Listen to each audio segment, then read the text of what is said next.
Target with Anil channel में आप सभी का स्वागत है। और आज का हमारा टॉपिक है शब्द रचना। आज की क्लास को शुरू करने से पहले बता दें कि हिंदी का ये हमारा 7वां लेक्चर है। इससे पहले हम लोग 6 क्लासें कंप्लीट कर चुके हैं, जिसमें हम लोगों ने वर्णमाला चैप्टर को बहुत ही विस्तार से डीपली पढ़ा हुआ है और ब्राह्म चिन्ह भी हम लोग कंप्लीट कर चुके हैं। तो जिन लोगों ने अभी तक वो क्लासें नहीं देखें, जाकर के वो क्लासें देख लें, ताकि जो चीज़ें आपको पढ़ाई जा चुकी हैं वो बहुत ही अच्छे तरीके से पढ़ाई जा चुकी हैं, वो भी आप लोग सीख सकें। तो चलिए आज की क्लास को शुरू करते हैं बिना किसी देरी के। तो सबसे पहले हम लोग जान लेते हैं कि शब्द किसे कहते हैं। दो या दो से अधिक वर्णों के सार्थक मेल को क्या कहते हैं? शब्द कहते हैं। दो या दो से अधिक वर्णों के सार्थक मेल को क्या कहते हैं? शब्द कहते हैं। यानी कि यहाँ पर हमने एक चीज जान ली है कि वर्णों का सार्थक मेल क्या कहलाता है? शब्द कहलाता है। यानी कि वर्णों के मेल से हमारा क्या बनता है? शब्द बनता है। और शब्द के कितने भेद होते हैं? शब्द के 2 भेद होते हैं। कितने भेद होते हैं? 2 भेद। तो हमने पूरा चार्ट बनाया हुआ है कि शब्द रचना के अंतर्गत हमें क्या क्या पढ़ना है और शब्द के कितने भेद होते हैं, फिर उसके कितने टाइप्स होते हैं, इसका पूरा चार्ट बनाया हुआ है। क्योंकि किसी भी टॉपिक को पढ़ने से पहले उसकी हमें रूपरेखा पता होनी चाहिए कि इसके अंतर्गत और हमें क्या क्या पढ़ना है, ताकि हमें पता चल सके हमने क्या पढ़ लिया और क्या पढ़ना हमें अभी बाकी है।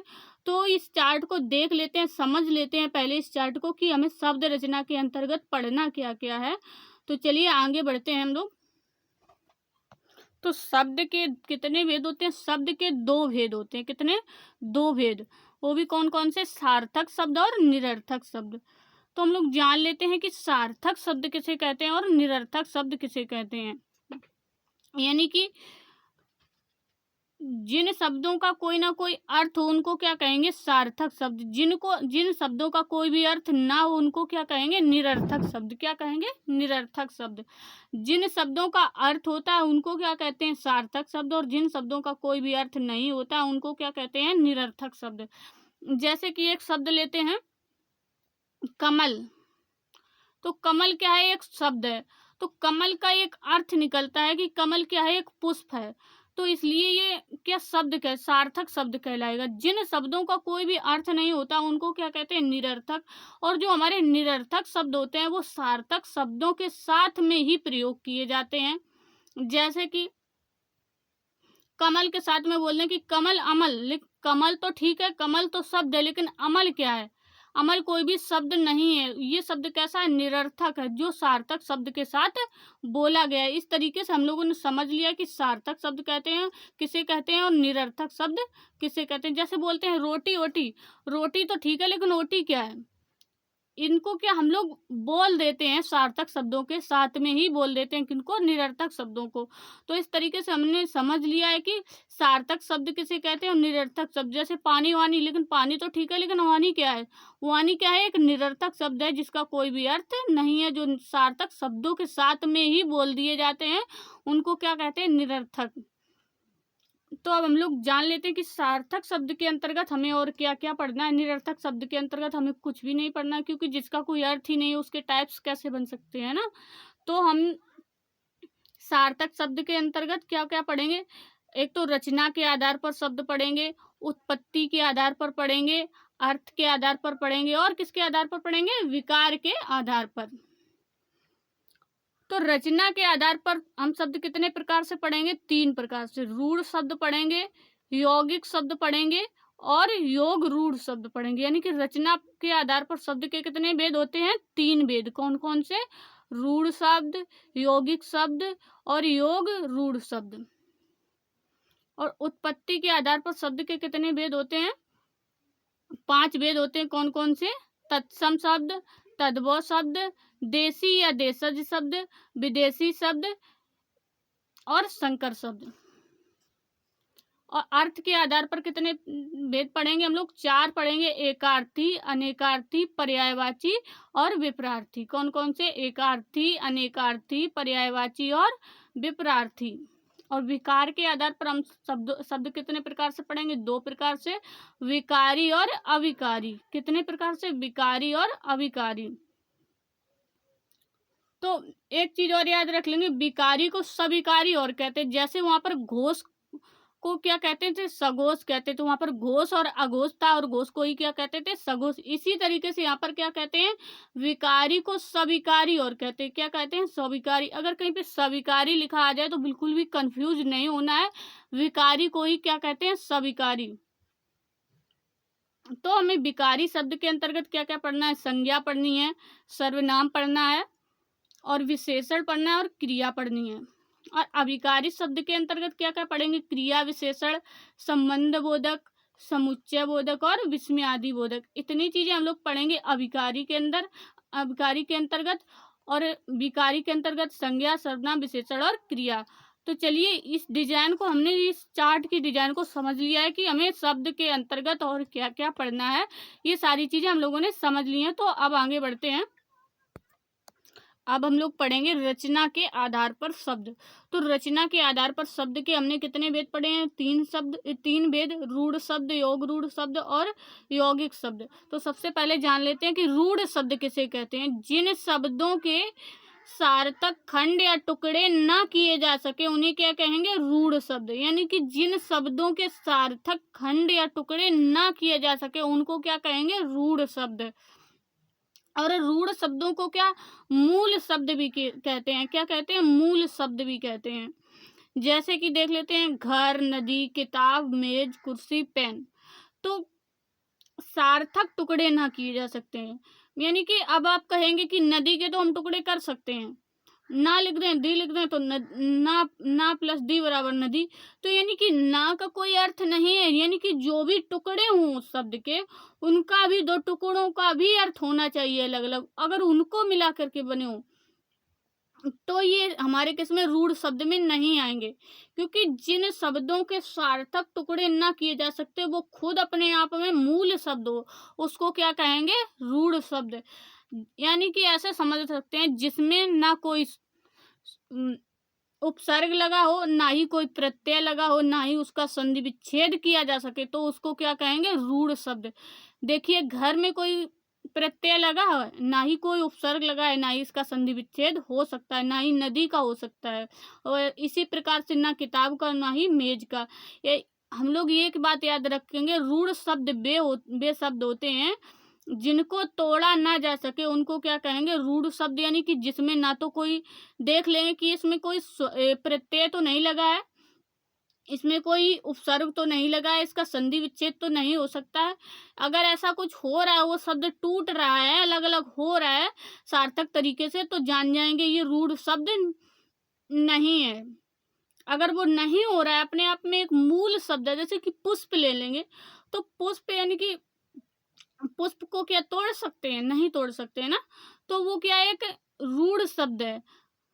नदी, किताब, जो शब्द अपने आप में मूल हैं, इनको क्या मूल शब्द भी कहते हैं। क्योंकि इनके टुकड़े नहीं किए जा सकते, बल्कि इन शब्दों की सहायता से, इन शब्दों की सहायता से दूसरे शब्द और बनाए जा सकते हैं। इसलिए इनको क्या कहते हैं, मूल शब्द। क्या कहते हैं, मूल शब्द। अब हम लोग देख लेते हैं कि यौगिक शब्द किसे कहते हैं। क्या यौगिक शब्द, यौगिक शब्द जिन शब्दों के सार्थक खंड या टुकड़े किए जा सकते हैं उनको क्या कहते हैं, यौगिक शब्द। यानी कि जिनके टुकड़े किए जा सकते हैं उनको क्या कहेंगे, यौगिक। और जिनके नहीं किए जा सकते उनको क्या कहेंगे, रूढ़ शब्द। क्या कहेंगे, रूढ़ शब्द। इन शब्दों का निर्माण 3 प्रकार से किया जा सकता है। किस प्रकार से, या तो उपसर्ग के द्वारा किया जा सकता है, या प्रत्यय के द्वारा, या तो समास के द्वारा। वही चीज ऊपर भी समझाई, अगर उपसर्ग लगा है, प्रत्यय लगा है, या कोई समास बन रहा है, तो वो क्या किस में आ जाएगा, यौगिक में। जैसे अपमान है, अपमान में क्या, अप क्या लगा है, अप उपसर्ग लगा है ना। जैसे रसोई घर, रसोई प्लस घर को मिलाकर के बन गया रसोई घर। माता पिता, ये क्या है, समासिक शब्द है।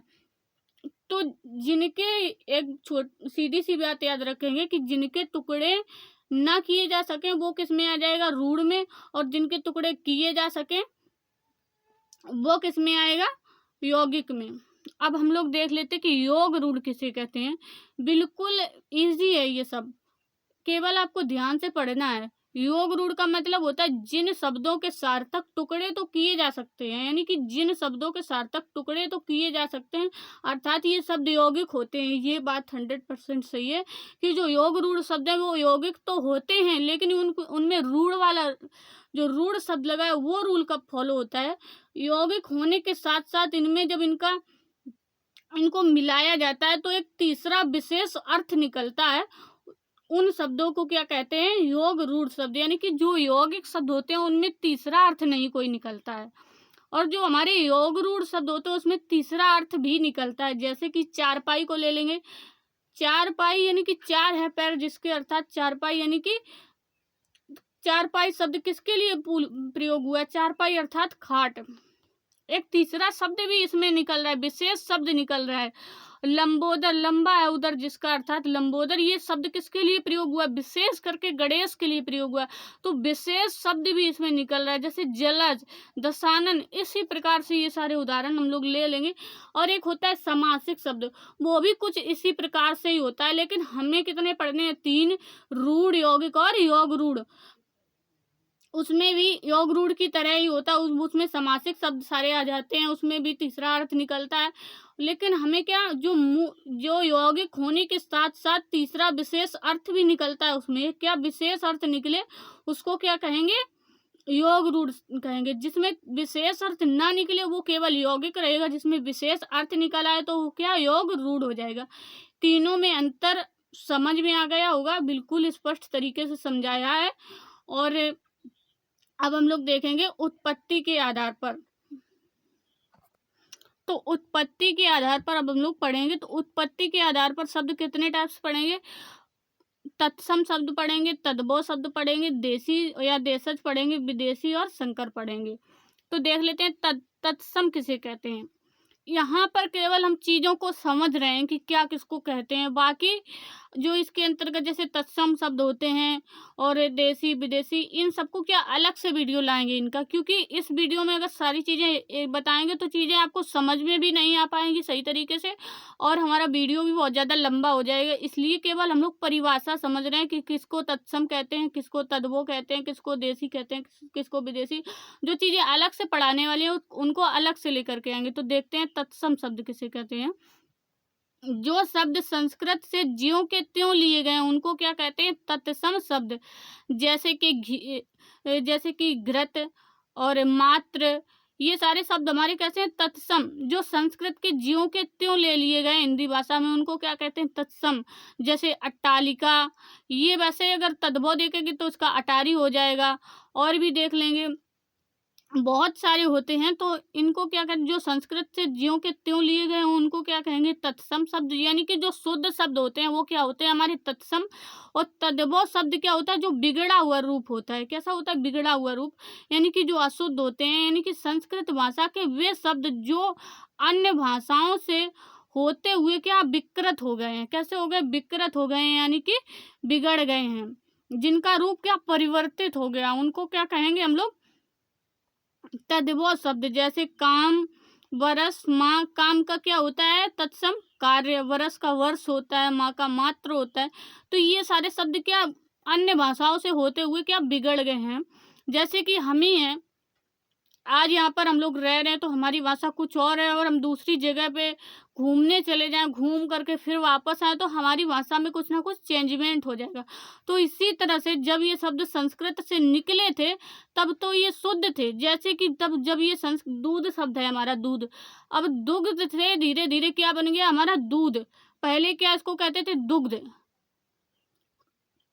तो जो संस्कृत से सीधे सीधे ले लिए गए हैं उनको क्या कहते हैं, तत्सम। आज भी जो सीधे सीधे उपयोग में आ रहे हैं उनको तत्सम कहेंगे। और जो बिगड़ गए, जिनका रूप बिगड़ गया, रूप परिवर्तित हो गया, उनको क्या कहेंगे, तद्भव। अब हम लोग देख लेते हैं देशी या देशज किसको कहते हैं। देशी शब्द वो होते हैं, सीधी सी, इसमें क्या लिखा है उससे मतलब नहीं, लेकिन हम लोग जान लेते हैं जो क्षेत्रीय भाषा से लिए गए। क्षेत्रीय भाषा जैसे हमारे गाँव की भाषा। अब जैसे कि कहीं अलग अलग क्षेत्र में अलग अलग वस्तु को अलग अलग नाम से जानते हैं, तो क्या क्षेत्रीय भाषा, जैसे आप कोई भी एग्जांपल ले लीजिए, जैसे कि सरसों है, भिंडी है, बाजरा है, ये सारे शब्द हिंदी भाषा में क्या किए गए हैं, क्षेत्रीय भाषाओं से शामिल कर लिए गए हिंदी भाषा में। तो इनको क्या कहेंगे, देसी या देशज शब्द। जो हमारी क्षेत्रीय भाषा होती है, जैसे हम लोग कोई शब्द, काफ़ी शब्द ऐसे होते हैं बोलते हैं, तो जब कोई कहता है ये शब्द कैसा है, तो कहते हैं ये मेरा देसी शब्द है, यानी कि हमारे ही क्षेत्र का शब्द है। जो क्षेत्रीय भाषाओं से, अलग अलग क्षेत्रों से शब्द हिंदी भाषा में ले लिए गए हैं, उनको क्या कहेंगे, क्षेत्रीय, देसी या देशज। जैसे कि सरसों, बाजरा, भिंडी, लोटा, इस प्रकार के शब्द जो यूज हो रहे हैं, जो संस्कृत के नहीं है, ना ही तद्भव न तत्सम, संस्कृत से बिल्कुल भी मेल नहीं खाते हैं, जो गांव में अपने आप उत्पन्न हुए, लोगों ने क्या उनके ऐसे ही नाम रख लिए, अपने अनुसार नाम रख लिए, और वही शब्द क्या हिंदी भाषा ने एक्सेप्ट कर लिए हैं, उनको क्या कहते हैं, देसी या देशज। बहुत सारे जैसे गांव में आदमी को मनई कहते हैं, इस तरीके के शब्द हैं, उनको क्या कहते हैं, देसी या देशज। अगर आप गांव से हैं तो समझ रहे होंगे, हम तो गांव से हैं इसलिए हम तो सारी चीज़ें इनको समझते हैं कि क्या किसको बोलते हैं। और विदेशी किसको कहते हैं, जो शब्द दूसरी भाषाओं से लिए गए हैं उनको क्या कहते हैं, विदेशी। जैसे कि डायरी, मिनट, कानून, तो ये सारे, जैसे कि हम लोग ऐसे शब्द कहते हैं कि कितना टाइम हुआ है, तो कितना टाइम हुआ है, इसमें टाइम शब्द किसका है, अंग्रेजी। तो हमने कई दूसरी भाषाओं से ले लिए हैं जो शब्द, वो क्या कहलाएंगे, विदेशी। वो शब्द कैसे कहलाएंगे, विदेशी। जैसे कि जो हमारे देश का नहीं है, विदेश से आके रहने लगता है कोई मनुष्य, तो हम उसको क्या कहते हैं, विदेशी। इसी प्रकार से जो शब्द हमारी हिंदी भाषा के नहीं है, किसी अन्य भाषा से आकर हमारी हिंदी भाषा में मिल गए हैं, उनको क्या कहेंगे, विदेशी शब्द। क्या कहेंगे, विदेशी। बहुत ज़्यादा ऐसे पढ़ने की ज़रूरत नहीं, क्या परिभाषा होगी, कुछ मतलब नहीं। जो दूसरी भाषाओं से आकर हमारी भाषा में मिल गए, यानी कि हमारी हिंदी भाषा में मिल गए, उनको क्या कहते हैं हम लोग, विदेशी। जैसे मिनट, डायरी, ये सारे शब्द इंग्लिश के हैं। कानून, तो ये दूसरी भाषाओं के शब्द, और इनको लेकर के आएंगे क्योंकि ये शब्द पूछे जाएंगे किस भाषा से लिया गया है। तो जब तक हमने उसको पढ़ा नहीं होगा कि किस भाषा से लिया गया, तब तक हम कैसे बता पाएंगे। तो ये सारे शब्द, बहुत सारे शब्द लेकर के आएंगे एक वीडियो में कि कौन सा शब्द किस भाषा से लिया गया है। तो अब देख लेते हैं संकर शब्द किसे कहते हैं। जो दो भाषाओं से मिलकर बने हों उनको क्या कहते हैं, संकर शब्द। जैसे किताब घर, रेलगाड़ी, अफसरशाही, तहसीलदार, थानेदार, यानी कि जिसमें दो भाषाओं का मेल हो, दो अलग अलग, आधा शब्द दूसरे भाषा का और आधा शब्द दूसरे भाषा का, तो वो क्या कहलाएगा, संकर शब्द। तो आज की क्लास को यहीं पर खत्म करते हैं, और आज की क्लास में इतना ही रखेंगे। जो कुछ और भी जो आगे पढ़ेंगे वो दूसरी क्लास में पढ़ेंगे, और भी जो रह गया है वो आगे धीरे धीरे हम लोग कंप्लीट करते रहेंगे। तो आज की क्लास में बस इतना ही, मिलते हैं नेक्स्ट वीडियो में। तो आशा करते हैं आज की क्लास आपको बहुत ही पसंद आई होगी। कमेंट बॉक्स में लिख करके ज़रूर बताएं कि क्लास आपको कैसी लगी, और क्लास को शेयर कर दें। वीडियो को देखने के लिए आपका बहुत बहुत धन्यवाद।